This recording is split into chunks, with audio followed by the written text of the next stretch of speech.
Welcome, everybody. Ladies and gentlemen, today is finally the day that we are going to talk about the top 10 best Neovim plugins of all time. I've been meaning to do this video for a while because there's so many plugins out there between Vim and Neovim. It's just like there are so many to choose from. So in this video, I'm going to break down the top 10, and really these 10 really are what make up most of these Chad Vim experiences, these Chad Vim config experiences. If you can get these 10 plugins, you're pretty much most of the way there. You're like 90% of the way there. Step 1, you need to actually install Neovim.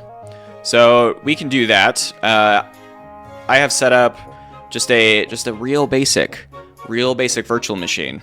This is just an Ubuntu VM. It's a little old. 20 Focal. We love Focal. Focal is great. We're going to be using this virtual machine as kind of our playground for all things Neovim today. So what we want is we want the app image. So we want to download nvim app image. You're going to see one of my favorite things to do, which is just getting some junk. Run chmod. Chmod's always a good time. All right, let's see what we got in the releases here. I love when projects do this. I love when projects give you all of the artifacts inside of the release itself. That's so nice. All right, so what we're gonna do is we want the app image. I'm just gonna copy link. And this is the quick and dirty. wget this URL, which is the app image, and that should just get it for us. There it is. And then we can just run a space change chmod. We're just gonna run chmod on that app image. Boom, v0.9. And now what we want to do is this, make this experience better because it's so gross. And these 10 plugins are really like the really meat and potatoes of most configurations. Like, I'd be surprised if people weren't using these plugins or alternatives to these plugins directly. Okay, so the first one I want to talk about, which is probably going to be no surprise to anyone, is we're going to talk about Packer.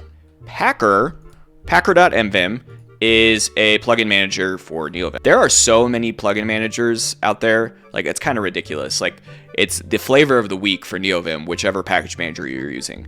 This just happens to be the one I'm using. They all function basically the same. I like Packer the most because it's broken the least for me.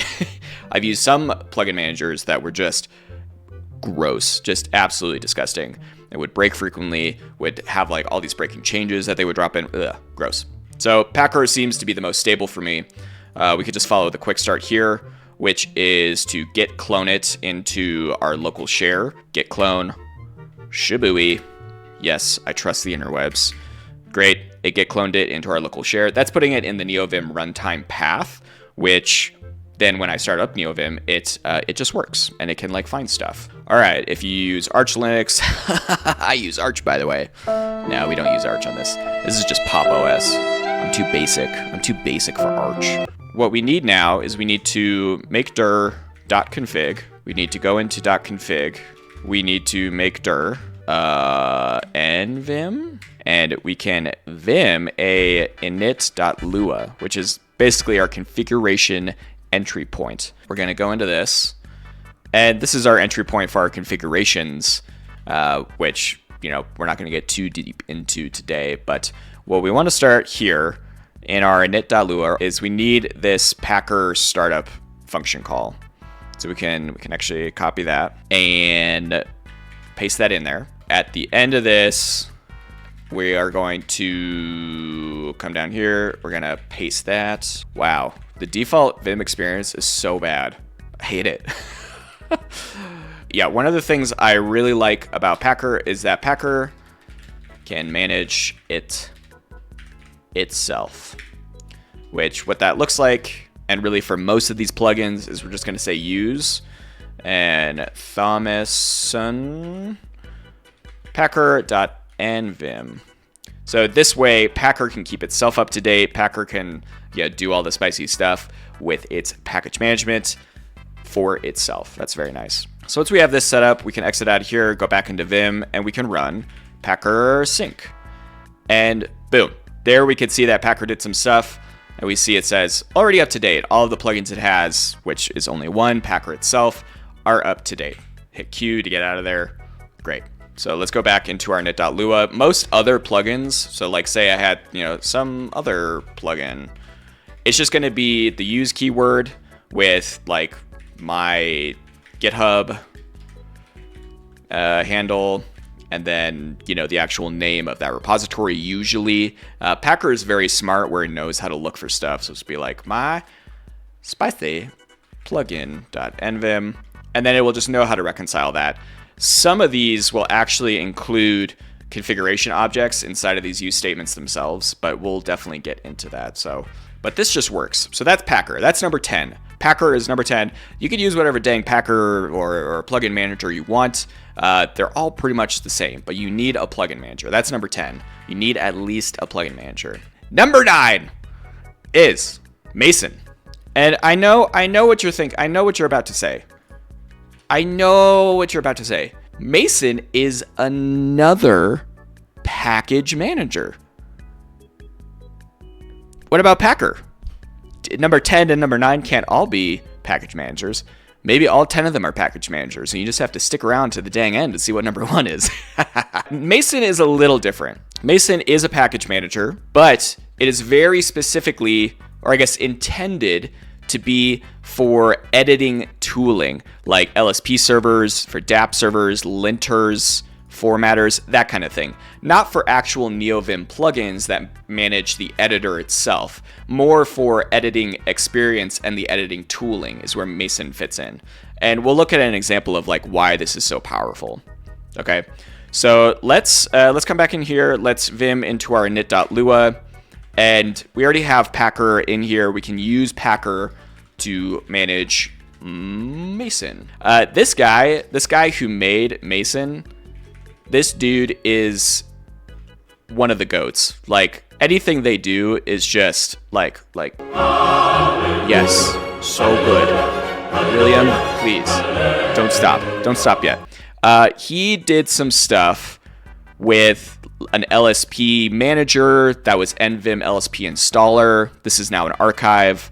I used this for a very long time. It was very similar to Mason, where the LSP installer would actually install language server protocols automatically and plug them all into Neovim for you, which was very, very nice. It removed a lot of the manual cruft that you had to go through to actually get your editor set up in a really nice way, like most IDEs are, right? So we want Mason, and then Mason can start managing a bunch of our tooling and stuff. This is what the configuration for this looks like. Thankfully, by the power of Vim, we can just move it over. Now, what this use statement is we're dropping a table in here, a Lua table with William's repository for Mason, and then we're actually going to call Mason update, and Mason update updates the registry contents. Mason is very cool because it uses a bunch of images and stuff in this, quote unquote registry to know about and pull in those different pieces of tooling very dynamically. So Mason update will actually update the registry on the local machine here to know about installing a bunch of different stuff. So we want to call Mason update when we do the install here. Let's get out of here. And this is probably going to freak out. No, it won't. Oh, because we need Packer sync. Packer sync is going to install. Install. See, what I was doing wrong was we are missing the most critical piece of this whole configuration. It may not just be enough to actually install, for some plugins at least. It may not be enough just to install. We actually have to call a setup function or actually invoke it to get it started. And just down here, after we've initialized all this Packer stuff, we can just paste require the Mason plugin and call setup. Exit out of here again, Vim, and now we should be able to call Mason update. Okay. We are returning out of here, which I don't think we actually want to do, which basically blows this whole thing up. Let's try that, getting rid of that return. Ah, okay, success. So yeah, this file was returning early because we had this Lua chunk basically panicking out. Well, not panicking out, but returning early, right? So now we have require Mason setup. We can vim again, and we can call Mason update. And now what we can do is we can start to install some of the editor tooling that we need, like LSPs, DApp servers, all that stuff. Now, if we go back into Vim and we do Mason install go please, we could see that it's invoking a bunch of Go stuff for us. It's pulling it all down. It's doing all the dirty work for us, which is very nice and makes things much easier and much better for us. It's going to plug it all into Neovim and make all the bits more like a real IDE. I mean, Neovim is more or less a text editor without some of these plugins, right? Number 8, we're going to talk about alpha-nvim, which is a really, really cool plugin that I like a lot. And what alpha-nvim is it's a sort of like welcome screen that you'll see, on a lot of these like very fun, sexy configurations. It just makes the welcome screen a little more fun and sexy. So if I just do Vim, this is just the default like gross welcome screen experience, just fine. But people love putting ASCII art in here and having some like optimized commands that you could actually run from this welcome screen. So let's actually get that installed. Now inside of our Packer startup command, just like Mason, we are going to do alpha-nvim. Great. Slap this in there. But what this is going to do is it's going to pull in alpha-nvim. It's going to do the requires, which is this requirement here, this dev cons, which is actually very important. It's a very important dependency that comes along with a couple different plugins. It gives you all those nice, fun-looking, kind of sexy different icons that you need with a font that actually supports a bunch of the nerd fonts and the nerd icons. So if you don't know about fonts or patching fonts, maybe I'll make another video someday about that, but you need this nvim web dev icons thing here. Exit out of here, and now let's vim again. We are going to packer sync, which is a great command. It installed a bunch of stuff for us, which we can see there. Quit out of here, exit, vim again, boom. Look at that sexiness. Look at how nice that is. I can open a new file. I can go to this one, which was the last one I opened. I can do a bunch of this stuff. I can quit. Number 7, we're going to talk about the completions engine, which is really important and I think gives you that like kind of start of what feels like a real IDE or even that like VS Code experience. The completions engine is huge. What this gives you is the kind of completions that you would see in like your default, VS Code experience, where you can tab to the different completions and see it kind of pop open a bunch of those as you go through it, which is very great. I know this might look a little gross, but this is sort of the whole package. It's been sort of split up so that you can modify and configure the different pieces of the completion engine more modularly, which I think is really cool and leads to some really interesting use cases for different snippeting engines, or maybe I want a different type of buffer than this one here. I could do that because this whole completions engine is much more modular, which is very cool. This completions engine is sort of in antithesis of Conqueror of Completion for nvim, which this plugin's great. Don't get me wrong. There's nothing wrong with this plugin, but I hate Node. I hate Node.js so much. And you know what's a requirement of this completions engine? Node freaking JS, okay? Why? Neovim is so powerful and it has all this built-in stuff already. We should be using Lua and a bunch of the, nice APIs that Neovim provides anyways, instead of having to shill out to Node.js and a bunch of this stuff. So, Conqueror of Completions is great. It's a really, really powerful, plugin, an entire engine written in Node.js. I just don't track with that. Mostly because I don't work in Node.js. So I guess if you're in Node.js day in and day out anyways, and you already have to have Node.js on your system, great, go with Conqueror of Completion. But I guess spicy take for the day, not a fan. And that gives us pretty much everything. Let's vim again, and we are going to packer sync, and it's going to install a bunch of stuff. Boom, it did it. Excellent, love it. We actually need to call the completion setup chunk. So I think what I'm going to do, I'm just going to copy all of this. So that is just okay. It's okay to just copy configurations without looking at them. And we're going to come down here right by our Mason setup configuration, and we are going to paste all that. We can also see it's trying to do completions. You know, if I do like Q, we can see it's trying to do completions on the command palette as well, which is really cool and really powerful.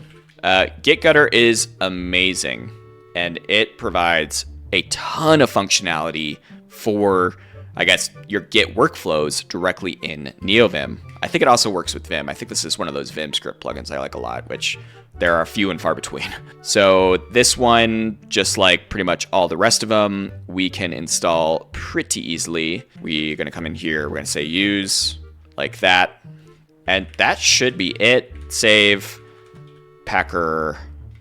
And we can see right there, the completions engine is doing work for us, and I love that. So packer sync, it should just work. Installed Airtable, excellent.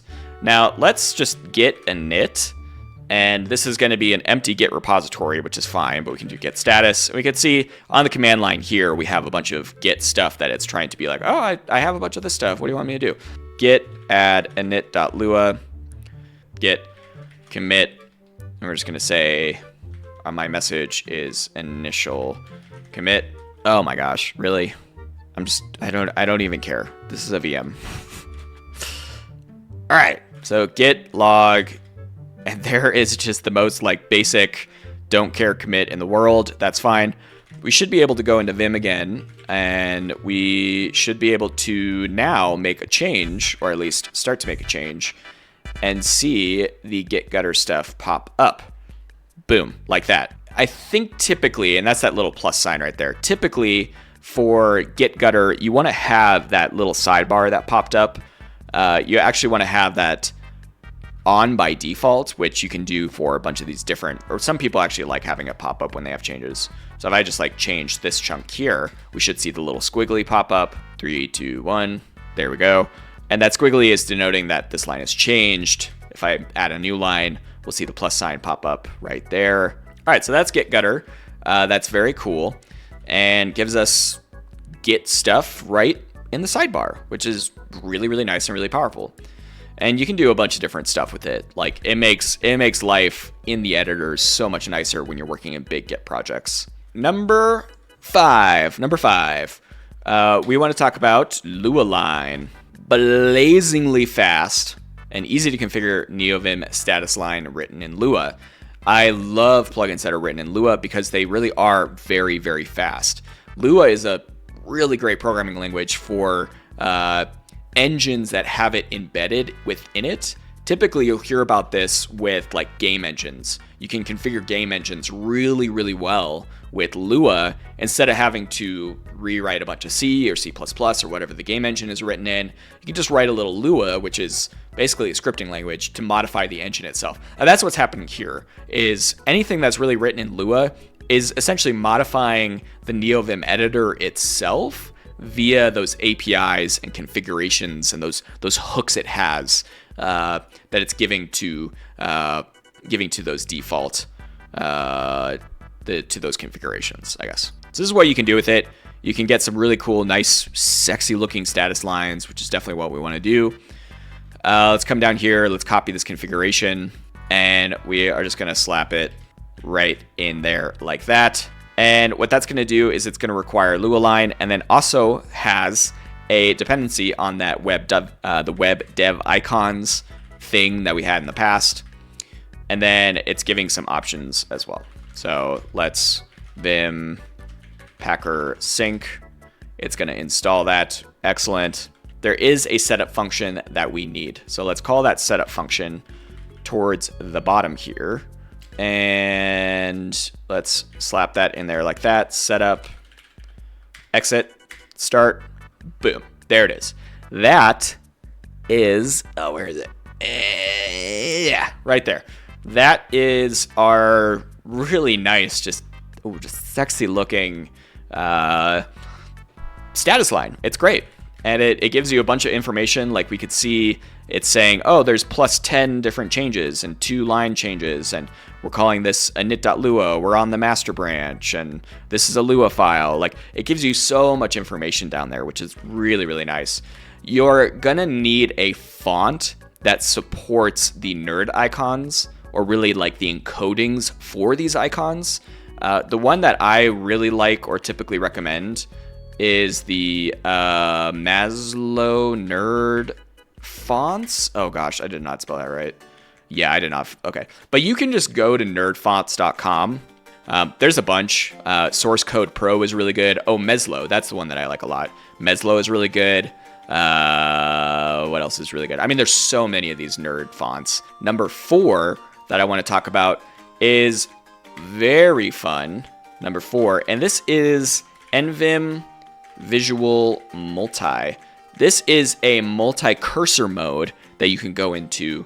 So it's very similar to, I guess, maybe the Sublime multi-cursor mode thing, but it gives you the way to highlight words and then get a multi-cursor on, I guess, similar insertions or similar, I guess, findings for that word or that chunk. Slap that in there. Let's go back, make this whole thing a string. Save, packer, sync. And it's going to install it. Let's come in here, and what I can do is I can visual this chunk and then hit Control N, which is, I guess, the default mapping for this.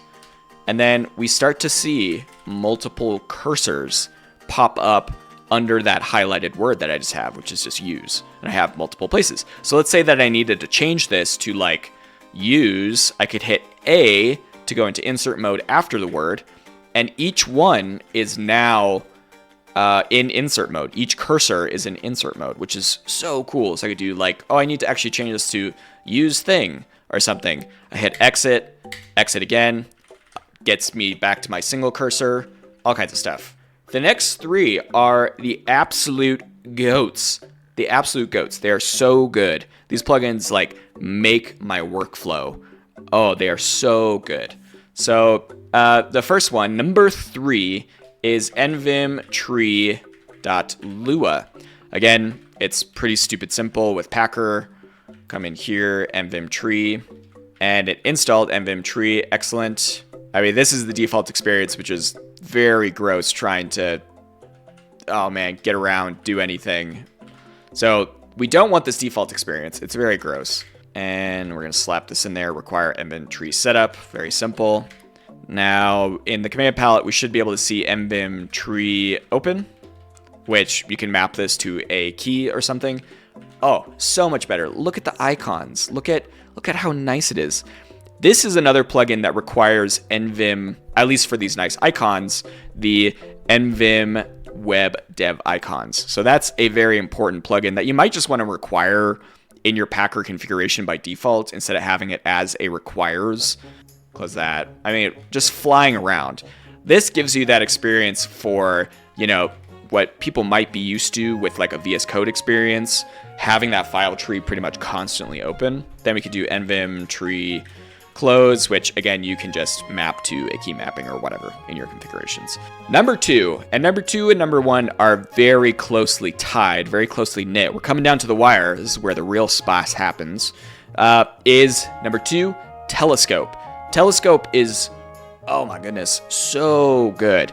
If you have not heard of Telescope yet, number 1, I'm shocked because it is just such a good plugin. And what it is it's a, I guess, extensible fuzzy finder. Extensible fuzzy finder over lists. And those lists could be lists of files. They could be buffers. They could be actual contents. They could be really anything. If it's a list, Telescope can really quickly parse over it and fuzzy find over it. I mainly use it for is fuzzy finding over buffers and files and content, right? So this one takes a little bit of work to actually get configured correctly and a couple of dependencies that are not obvious. So we're going to follow along real closely here. First, what we want to do is we want to grab this chunk, which is just the Packer configuration, and we're just going to paste that in there like that. So that's going to use telescope. It has a requires for that nvim-lua stuff, which is a bunch of like common functions. Come back in here, Packer sync. And there it is. It installed. And now I usually like to run this check health telescope command because there are a few things that it can tell us that, you know, is pretty essential.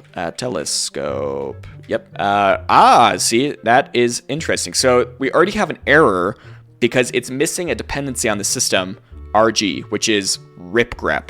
Ripgrep is pretty much essential for telescope to get this live grep view. And it just won't work without ripgrep. So, and it's from Burnt Sushi, who is just, so good.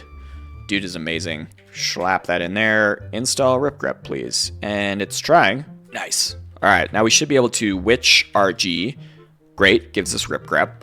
So we can do stuff with ripgrep like just type in, you know, a phrase to look for, to grep for, and boom. It's super fast. It's a super fast finder and has just some really great sane defaults. So let's go back in here. Let's run that check health telescope again.